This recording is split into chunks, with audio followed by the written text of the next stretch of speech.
दोस्तों, क्या आपको पता है आप जिस सप्लाई एंड डिमांड जोन का यूज कर रहे हैं वह हकीकत में काम ही नहीं करता।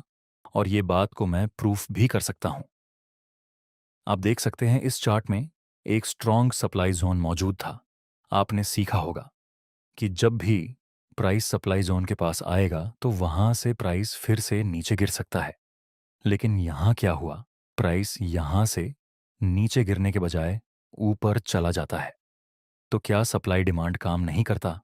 दोस्तों, सप्लाई डिमांड काम करता है, लेकिन इसको यूज करने की पूरी एक प्रोसेस होती है। अलग अलग सप्लाई डिमांड की एक्यूरेसी अलग अलग होती है। आपको अलग अलग टाइप्स के सप्लाई डिमांड जोन को आइडेंटिफाई करना पड़ेगा। आपको स्ट्रॉन्ग सप्लाई डिमांड और वीक सप्लाई डिमांड जोन के बारे में पता होना चाहिए। और ये सारे कॉन्सेप्ट को हम इस मास्टर क्लास वीडियो में कवर करने वाले हैं। अगर आप इस वीडियो को बिना स्किप किए पूरा देखते हैं तो आज के बाद आपको सप्लाई एंड डिमांड जोन के ऊपर दूसरा वीडियो देखने की कोई ज़रूरत नहीं रहेगी। दोस्तों, मैं आपसे एक क्वेश्चन पूछता हूं। मान लेते हैं इस जगह पर स्मार्ट मनी बाय करना चाहते हैं, तो क्या आप इनके साथ बाय करना पसंद करेंगे? आपका तो पता नहीं, लेकिन मैं स्मार्ट मनी के साथ बाय करना ज़रूर पसंद करूंगा।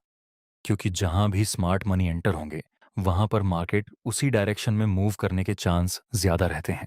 लेकिन आप और मेरे जैसे रिटेलर इंसान को कैसे पता चलेगा कि स्मार्ट मनी कहां पर एंटर हो रहे हैं? तो दोस्तों, स्मार्ट मनी जो कुछ भी करते हैं उसके निशान चार्ट पर रह जाते हैं और हमें उसी को आइडेंटिफाई करना रहता है। जब भी स्मार्ट मनी अपना ऑर्डर प्लेस करेंगे तो वहां पर बिग मोमेंटम कैंडल देखने को मिलेगी।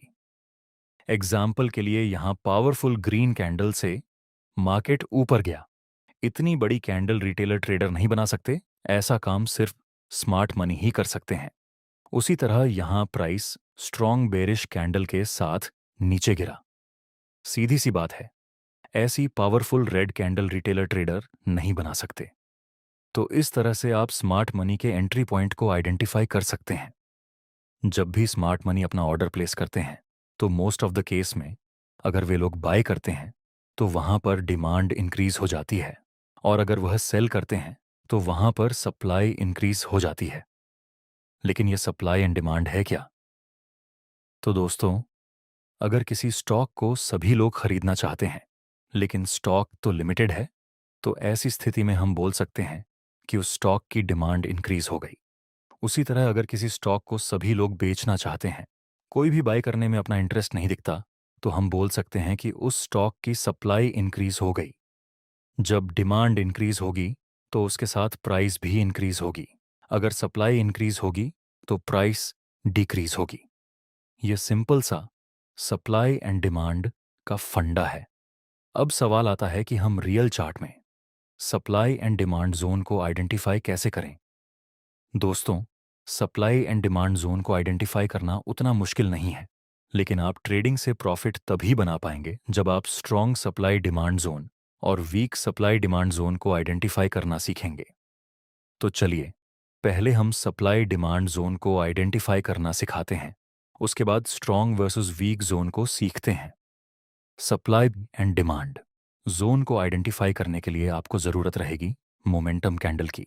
जब भी प्राइस तीन बड़ी ग्रीन कैंडल और मोमेंटम के साथ अपर साइड मूव करें और साथ में यह तीनों कैंडल का वॉल्यूम भी हाई हो, तो वहां पर हम मोमेंटम कैंडल के जस्ट पहली नेगेटिव कैंडल जिसका कलर रेड होगा उसके हाई और लो को कनेक्ट करके एक जोन ड्रॉ करेंगे जो हमारा डिमांड जोन रहेगा। इस तरह से अगर तीन मोमेंटम कैंडल के साथ मार्केट फॉल करें तो मोमेंटम कैंडल से जस्ट पहली कैंडल जो कि ग्रीन कलर की होगी उसके हाई और लो को कनेक्ट करके हम एक जोन ड्रॉ करेंगे जिसको हम सप्लाई जोन कहते हैं। इसमें भी ये तीनों कैंडल का वॉल्यूम हाई होना चाहिए। दोस्तों, बहुत सारे लोग सप्लाई एंड डिमांड को ड्रॉ करते समय वॉल्यूम को चेक नहीं करते, लेकिन आप यह गलती मत कर बैठना। आपको सप्लाई एंड डिमांड जोन का वॉल्यूम हमेशा चेक करना है। कई बार मार्केट इस तरह से लोअर विक बनाकर मूव करेगा। मार्केट में लोअर विक बन रही है, इसका मतलब यही कि स्टार्टिंग में हर कैंडल में सेलर्स प्राइस को नीचे ले जाने की कोशिश कर रहे थे, लेकिन बायर्स हर कैंडल पर एक्टिव हो जा रहे हैं। तो ऐसी स्थिति में आप यह सारी विक को कनेक्ट करके एक जोन ड्रॉ कर सकते हैं जिनको हम डिमांड जोन कहते हैं। उसी तरह से अगर प्राइस बार बार अपर विक बना रहा है तो अपर विक का सिंपल मतलब यही होता है कि हर कैंडल में बायर्स प्राइस को ऊपर ले जाने की कोशिश कर रहे हैं, लेकिन कैंडल क्लोज होने से पहले सेलर्स मार्केट का कंट्रोल ले रहे हैं। तो यहां भी हम यह सारी विक को कनेक्ट करके एक जोन ड्रॉ करेंगे। यह भी हमारा सप्लाई जोन रहेगा। एक इंपॉर्टेंट बात, अगर आप ट्रेडिंग को लेकर लाइफ में बहुत सीरियस हैं तो इंटरनेट पर रैंडम वीडियो देखने से कुछ नहीं होगा। यहाँ थोड़ा बहुत सीखने को जरूर मिलेगा, लेकिन प्रॉफिटेबल नहीं बन पाएंगे। प्रॉफिटेबल ट्रेडर बनने के लिए आपको चाहिए ट्रेडिंग की कंप्लीट नॉलेज। इसीलिए हम आपके लिए लाए हैं 30 डे ट्रेडिंग मास्टर क्लास। इसमें आपको क्रिप्टो, फॉरेक्स और स्टॉक मार्केट के लिए बेसिक से लेकर एडवांस लेवल तक का complete technical analysis, price action, smart money concept और ऑप्शन ट्रेडिंग सीखने को मिलेगा। इस कोर्स की एक्चुअल प्राइस 4,999 है, लेकिन पहले 50 ट्रेडर्स के लिए न्यू 50 कूपन कोड इस्तेमाल करने पर यह कोर्स आपको सिर्फ 2,999 रुपए में मिलेगा। कोर्स का लिंक डिस्क्रिप्शन में दिया गया है। दोस्तों, सप्लाई डिमांड जोन भी अलग अलग टाइप्स के होते हैं, जिसमें पहला मॉडल है आरबीआर जोन। आरबीआर जोन में पहले एक रैली आएगी, फिर प्राइस एक बेस बनाएगा और फिर से एक रैली आएगी। यहां पर जो बेस बना उसको कनेक्ट करके आप एक जोन ड्रॉ करेंगे जो आगे से डिमांड जोन का काम करेगा। दूसरा मॉडल है आरबीडी जोन। आरबीडी जोन में पहले एक रैली आएगी, फिर मार्केट बेस बनाएगा, फिर एक ड्रॉप दिखेगा। इसमें जहां मार्केट में बेस बनाया वह जोन आगे से सप्लाई जोन का काम करेगा। तीसरा मॉडल है डीबीडी जोन। डीबीडी जोन में शुरुआत में एक ड्रॉप मिलेगा, फिर बेस बनेगा और फिर मार्केट एक ड्रॉप दिखाएगा। यहां भी जो मार्केट ने बेस बनाया वह जोन आगे सप्लाई जोन का काम करेगा। आखिरी मॉडल है डीबीआर जोन। इसमें पहले प्राइस में एक ड्रॉप मिलेगा, फिर एक बेस आएगा, फिर मार्केट रैली देगा। यहां भी जो प्राइस में बेस बनाया वह आगे से डिमांड जोन का काम करेगा। इसमें ट्रेड करते समय बहुत सारे लोग गलत तरह से एंट्री करते हैं। एग्जाम्पल के लिए, यहां से प्राइस ने मोमेंटम कैंडल से अपर साइड मूव किया था, तो इसकी अगली कैंडल के हाई और लो को कनेक्ट करके हम एक डिमांड जोन बना देंगे। नॉर्मली जब प्राइस डिमांड जोन के पास आएगा तो डिमांड जोन से फिर से प्राइस ऊपर जा सकता है, क्योंकि यहां पर बैठे हुए स्मार्ट मनी या तो फिर से अपनी क्वांटिटी को ऐड करेंगे या फिर अपने स्टॉप लॉस को प्रोटेक्ट करेंगे। अब लोग मिस्टेक ये करते हैं कि वे लोग जैसे ही डिमांड जोन को देख लेते हैं, जैसे ही प्राइस इस डिमांड जोन के पास आएगा, वे लोग तुरंत ही एंट्री कर लेते हैं। ये बहुत ही घटिया तरीका है डिमांड जोन को ट्राई करने का, क्योंकि हो सकता है कि प्राइस डिमांड जोन के नीचे पड़ी हुई लिक्विडिटी को स्वीप करने के लिए एक बार मूव करे। जैसे कि यहां आप देख सकते हैं, मार्केट ये जोन के पास आया, फिर प्राइस यहां से डायरेक्ट ऊपर जाने के बजाय पहले मार्केट ने यहां मौजूद बायर्स की लिक्विडिटी को स्वीप किया, उसके बाद यह डिमांड जोन ने काम किया। तो हमेशा वेट करो कि डिमांड जोन के पास आपको कोई बुलिश और कॉन्फर्मेशन कैंडल का सिग्नल मिले, तब जाकर आप ट्रेड करना। अगर डायरेक्ट एंट्री करोगे तो याद रखना आपका अकाउंट बहुत ही जल्दी ब्लो हो जाएगा। अगला एग्जाम्पल, यहां प्राइस मोमेंटम कैंडल के साथ नीचे गिरा था, तो हम इस मोमेंटम कैंडल के जस्ट पहले नेगेटिव कैंडल के हाई और लो को कनेक्ट करके एक जोन ड्रॉ करेंगे जो आगे हमारे लिए सप्लाई जोन का काम करेगा। फिर कुछ टाइम के बाद प्राइस इसी सप्लाई जोन के पास आता है। दोस्तों, प्राइस ने इस सप्लाई जोन को टैप तो किया है, लेकिन हम इमीडिएट ट्रेड नहीं ले सकते। हम कॉन्फर्मेशन का वेट करेंगे। नेक्स्ट प्राइस इस जोन के पास एक स्ट्रॉन्ग बेरिश और कॉन्फर्मेशन कैंडल का सिग्नल देता है, तो अब हम यहां पर सेल में एंट्री कर सकते हैं। हम अपना स्टॉप लॉस इस कैंडल के हाई से थोड़ा सा ऊपर रखेंगे और टारगेट रीसेंट सपोर्ट तक रख सकते हैं। नेक्स्ट प्राइस नीचे गिरा, इसके साथ हमारा टारगेट कंप्लीट हो चुका है। दोस्तों, अब मैं आपको एक सीक्रेट बात बताना चाहता हूं। आपने जितने भी सप्लाई एंड डिमांड जोन देखे होंगे, रियलिटी में ये सारे के सारे सप्लाई एंड डिमांड जोन काम नहीं करते, क्योंकि कुछ supply and demand zone strong होते हैं तो कुछ supply and demand zone weak होते हैं। आपको सिर्फ strong supply and demand zone पर ट्रेड करना चाहिए, लेकिन आप स्ट्रांग और वीक सप्लाई डिमांड जोन को कैसे फाइंड करेंगे, उसकी एक सिंपल सी प्रोसेस है। एग्जाम्पल के लिए, प्राइस अभी डाउन ट्रेंड में मूव कर रहा है और मान लीजिए कि इस जगह पर एक स्ट्रांग सप्लाई जोन बन रहा है। फिर कुछ टाइम के लिए प्राइस नीचे मूव करता है और फिर से सप्लाई जोन तक आता है। दोस्तों, इसको हम एक स्ट्रांग सप्लाई जोन कहेंगे। मुझे पता है आपको मेरी बातें अभी समझ में नहीं आ रही होंगी, लेकिन टेंशन मत लीजिए। अभी कुछ ही मिनट में आप स्ट्रांग और वीक सप्लाई डिमांड को आइडेंटिफाई करना सीख लेंगे। एक दूसरे एग्जाम्पल को देखते हैं। इमेजिन करते हैं, यहां भी एक डाउन ट्रेंड था और हम मान लेते हैं कि यहां पर भी एक स्ट्रांग सप्लाई जोन बन रहा है। फिर मार्केट काफी हद तक नीचे गिर गया, उसके बाद प्राइस फिर से इस सप्लाई जोन तक आता है। दोस्तों, ऐसे सप्लाई जोन को हम वीक सप्लाई जोन कहते हैं, क्योंकि प्राइस ने ऑलरेडी इस सप्लाई जोन से काफी ज्यादा डिस्टेंस कवर कर लिया था।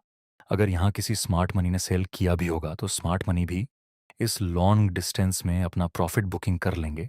सप्लाई जोन में हम ट्रेड इसलिए करते हैं ताकि कई बार स्मार्ट मनी का ऑन ऑर्डर फिल नहीं होता। तो मार्केट जब थोड़ा सा नीचे गिर के फिर से सप्लाई जोन के पास आता है, तो वहां पर स्मार्ट मनी फिर से अपनी बची हुई क्वांटिटी को ऐड करते हैं या फिर अपने स्टॉप लॉस को प्रोटेक्ट करते हैं, जिस वजह से हम सप्लाई एंड डिमांड जोन पर ट्रेड करते हैं। लेकिन जब मार्केट बहुत ही ज़्यादा डिस्टेंस कवर कर ले, तो ऐसी स्थिति में हम ये नहीं बोल सकते कि स्मार्ट मनी फिर से अपना ऑन ऑर्डर प्लेस करेंगे। तो अब से आपको याद रखना है कि जब भी प्राइस बहुत ही ज़्यादा डिस्टेंस कवर करने के बाद सप्लाई जोन के पास आए, तो वह सप्लाई जोन वीक होगा। ऐसे सप्लाई जोन पर आपको ट्रेड नहीं करना है। और जब प्राइस थोड़ा सा ही डिस्टेंस कवर करके सप्लाई जोन तक आएगा, तो वहां पर आप एंट्री कर सकते हैं।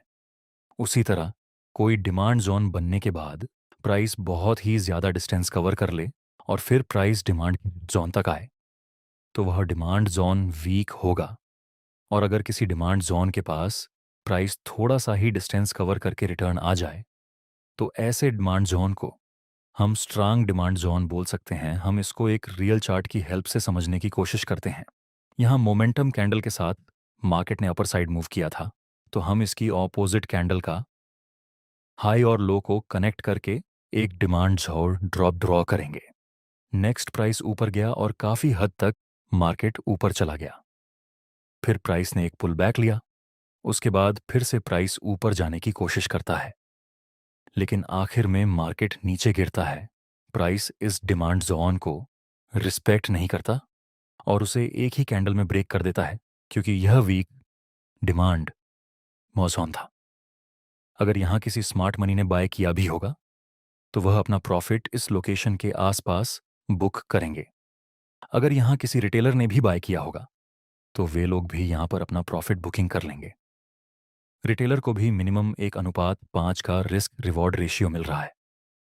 वह भी एकदम मोमेंटम के साथ इस डिमांड जोन पर ऐसी उम्मीद करना गलत है कि यहां पर स्मार्ट मनी फिर से एक्टिव होंगे। नहीं, स्मार्ट मनी पहले से ही एग्जिट कर लिए हैं। यह था वीक और स्ट्रॉन्ग सप्लाई डिमांड जोन को आइडेंटिफाई करने का पहला तरीका। एक दूसरी मेथड भी है जिसका यूज करके भी आप स्ट्रॉन्ग और वीक सप्लाई डिमांड को आइडेंटिफाई कर सकते हैं। आपके पास 3 सप्लाई जोन हैं। आपको क्या लगता है, इन तीनों में से स्ट्रांग सप्लाई जोन कौन सा है? इसका आंसर है थर्ड वाला सप्लाई जोन स्ट्रांग है, क्योंकि उसमें प्राइस एकदम ही तेजी से नीचे गिरा। सेकंड सप्लाई जोन वीक है इन कंपेयर टू थर्ड, क्योंकि इसमें प्राइस नीचे तो आ रहा था इस सप्लाई जोन से, लेकिन मार्केट बीच बीच में ग्रीन कैंडल बनाकर नीचे गिर रहा था। और फर्स्ट सप्लाई जोन बहुत ही वीक है in compare to second and third, क्योंकि इसमें प्राइस नीचे आ रहा था पुल बैक लेते हुए। जिस सप्लाई जोन से बहुत ही ज्यादा स्ट्रांग मोमेंट होगी, वही सप्लाई जोन स्ट्रांग रहेगा। और बताइए, इन 3 डिमांड जोन में से स्ट्रांग डिमांड जोन कौन सा रहेगा?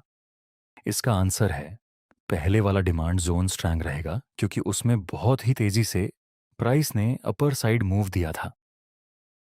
दूसरे डिमांड जोन में भी प्राइस ने अपर साइड मूव दिया था, लेकिन बीच बीच में रेड कैंडल बन रही थी। तो यह दूसरा वाला डिमांड जोन वीक है इन कंपेयर टू वन। और ये तीसरा डिमांड जोन बहुत ही ज़्यादा वीक है, क्योंकि इसमें प्राइस ऊपर तो जा रहा था, लेकिन बीच बीच में प्राइस पुल बैक लेते हुए अपर साइड मूव कर रहा था। तो ये मैंने आपको दो मेथड बताई स्ट्रांग और वीक सप्लाई डिमांड जोन को आइडेंटिफाई करने की। दोस्तों, आखिर में मैं आपको एक पावरफुल टिप्स देना चाहता हूं। यहां 3 बिग ग्रीन कैंडल बन रही है। क्या आप इसे स्ट्रांग डिमांड जोन बोल सकते हैं? हमें एक बार वॉल्यूम भी देखना चाहिए। तो यहां मोमेंटम कैंडल का वॉल्यूम भी ज्यादा है। तो क्या इसको हम स्ट्रांग डिमांड जोन कहेंगे? दोस्तों, इसे हम स्ट्रांग डिमांड जोन नहीं बोल सकते, क्योंकि इस कैंडल का लोअर विक बहुत ही ज्यादा है। देखने में ये तो नॉर्मल ही लग रहा है, लेकिन जब आप इसे स्मॉल टाइम फ्रेम में देखेंगे तो यही विक एक कंप्लीट पुल बैक की तरह आपको दिखाई देगी। और हमने अभी अभी आगे सीखा कि हम ऐसे डिमांड या फिर सप्लाई जोन को स्ट्रांग नहीं बोल सकते जिसमें प्राइस पुल बैक लेते हुए मूव करें। तो आपको इस चीज का ध्यान रखना है। और आपको ये वीडियो कैसी लगी? दोस्तों, आप अगला वीडियो किस टॉपिक पे चाहते हैं हमें कमेंट के बताना। धन्यवाद। कोर्स का लिंक डिस्क्रिप्शन में दिया गया है।